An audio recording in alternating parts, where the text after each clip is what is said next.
સત્ય છે કે અસત્ય કારણ આપવાનું છે આપણે.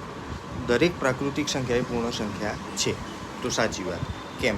તો પૂર્ણ સંખ્યામાં 0 થી અનંત સુધીની સંખ્યા આવે અને પ્રાકૃતિકમાં 1 થી અનંત સુધીની આવે. હવે દરેક પ્રાકૃતિક એટલે 1, 2, 3, 4 એ પૂર્ણ સંખ્યા થઈ.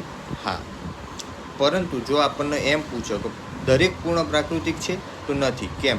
તો પૂર્ણમાં શૂન્યનો સમાવેશ થાય છે, જ્યારે પ્રાકૃતિકમાં શૂન્યનો સમાવેશ થતો નથી. એટલે ધ્યાન રાખવાનું કે દરેક પૂર્ણ પ્રાકૃતિક સંખ્યા નથી, દરેક પ્રાકૃતિક પૂર્ણ સંખ્યા છે. હવે બીજો ક્વેશ્ચન, દરેક પૂર્ણાંક એ પૂર્ણ સંખ્યા છે, તો પૂર્ણાંકમાં કઈ કઈ સંખ્યા આવે?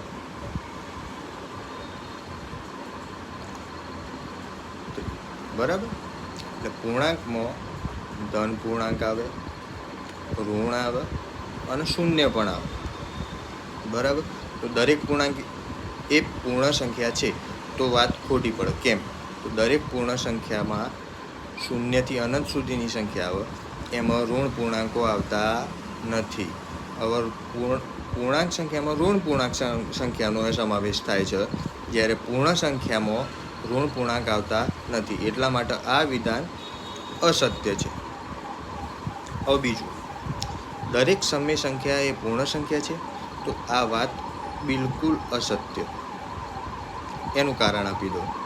સમય સંખ્યા એટલે p/q સ્વરૂપમાં હોય. કયા સ્વરૂપમાં? p/q. જ્યારે પૂર્ણ સંખ્યા હોય એમાં 0, 1, 2, 3 આવી રીતે અનંત સંખ્યાઓ આવે. હવે આમાં કોઈ બી સંખ્યા p/q સ્વરૂપમાં નથી.